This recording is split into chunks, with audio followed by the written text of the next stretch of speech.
নমস্কাৰ পুনৰবাৰ স্বাগতম জনাইছো এসকে এডুকেশ্যন চেনেল প্লেটফৰ্মটোলৈ সকলোৱে ভালে আছে পঢ়া শুনা কৰি আছে পুনৰ আমি 20টা এমসিকিউ আলোচনা কৰিবলৈ ওলাইছো বহুত ভেৰি ইম্পৰ্টেন্ট দশম শ্ৰেণীৰ ছাত্ৰ ছাত্ৰীসকলৰ বাবে আৰু মেট্ৰিক পৰীক্ষাত খুবেই বেছি আহে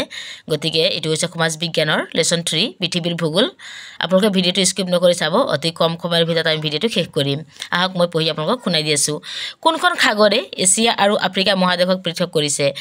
ইয়াত অপশন আছে ভূমধ্য সাগৰে লোহিত সাগৰে কাস্পিয়ান সাগৰে আৰব সাগৰে আনসাৰটো হৈছে ভূমধ্য সাগৰে পৃথিৱীৰ দীৰ্ঘতম পৰ্বত শ্ৰেণীটো হ'ল হিমালয় পৰ্বতমালা এণ্ডিজ পৰ্বতমালা ৰকি পৰ্বতমালা আৰু ইউৰাল পৰ্বতমালা আনসাৰটো হৈছে এণ্ডিজ পৰ্বতমালা কোনখন সাগৰে এছিয়া মহাদেশক আফ্ৰিকা মহাদেশৰ পৰা পৃথক কৰিছে লোহিত সাগৰ ভূমধ্য সাগৰ কাস্পিয়ান সাগৰ আৰু এড্ৰিয়াটিক সাগৰ আনসাৰটো হৈছে লোহিত সাগৰ তাৰ পিছত হৈছে আপোনালোকৰ এটো পৃথিৱীৰ ভিতৰত সৰ্ববৃহৎ তাৰ পিছত এটো আপোনালোকে দেখিছে পৃথিৱীৰ ভিতৰত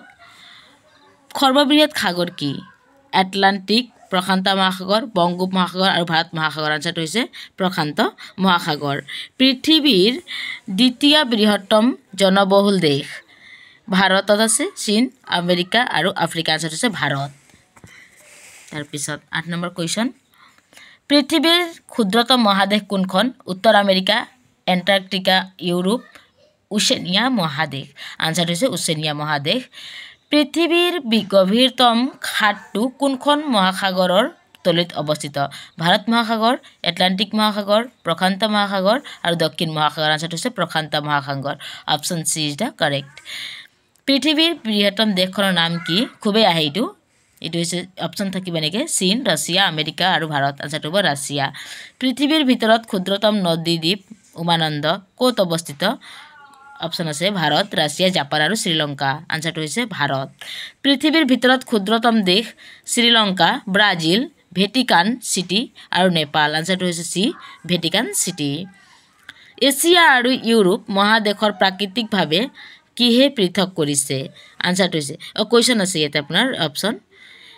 ইউৰাল পৰ্বতমালা কাস্পিয়ান সাগৰ ভলগা নদী আৰু ককুশত পৰ্বত আনসাৰটো হৈছে ইউৰাল পৰ্বতমালা এতে আছে ইকুৱেডৰ কোনখন মহাদেশত অৱস্থিত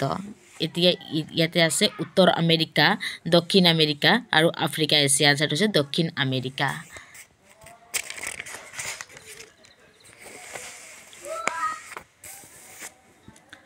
Question number 15 ব্ৰাজিলৰ ৰাজধানী কি ছাত্ৰ ছাত্ৰীসকল মন কৰিব খুবেই ইম্পৰ্টেন্ট ৰিও ডি জেনেৰিও সাও পতিলো ব্ৰাছিলিয়া আৰু লিমা আনসাৰ হৈছে ব্ৰাছিলিয়া 16 নম্বৰ পৃথিৱীৰ উচ্চতম মালভূমি কি তিব্বত সাইবেৰিয়া দক্ষিণাত্য পামিৰ থাইলেণ্ডৰ ৰাজধানী কি সনা দিল্লী আৰু ৰিয়াদ বেংকক আনসাৰ হৈছে বেংকক দক্ষিণ আমেৰিকাৰ মহাদেশ কিমানখন দেশেৰে গঠিত এটো হৈছে 12খন দেশেৰে কোনখন দেশত স্থায়ী জনবসতি নাই এটো আমি সকলোৱে জানো যে এটো হৈছে এণ্টাৰ্কটিকা নাই বহুত আছে ইয়াত অপচন ফিজাত টংগাত পেৰুত আৰু এণ্টাৰ্কটিকা তাৰপিছত সাহাৰা মৰুভূমি কোনখন মহাদেশত অৱস্থিত আমেৰিকাত আৰু এছিয়াত এণ্টাৰ্কটিকাত আফ্ৰিকাত আনসাৰটো হৈছে আফ্ৰিকাত ছাত্ৰ ছাত্ৰীসকল এয়া আছিল আপোনালোকৰ কাৰণে 20টা বহুত ইম্পৰ্টেন্ট এমসিকিউ সমাজ বিজ্ঞানৰ গতিকে যদি ভিডিওটো ভাল লাগে লাইক শেয়াৰ কৰিব আৰু কমেন্ট কৰি জনাব আৰু মোৰ চেনেলত নতুন হৈ কেজনে সাবস্ক্ৰাইব কৰিব ইয়াতে ধৰণৰ ভিডিও খিনি আপোনালোকে পায় আৰু বন্ধু বান্ধৱীৰ সৈতে শেয়াৰ কৰক যাতে সকলোৰে হেল্পফুল হয় বুলি খেয়াখাৰে ভিডিওটো পুনৰবাৰ আপোনালোকক স্বাগতম জনাইছো ধন্যবাদ যেতিয়া ভিডিওটো শেষলৈকে চোৱাৰ বাবে আকৌ লগ পাম আমি নেক্সট ভিডিওত তেতিয়ালৈকে সকলোৱে পঢ়া শুনা ধুনীয়া কৰক ধন্যবাদ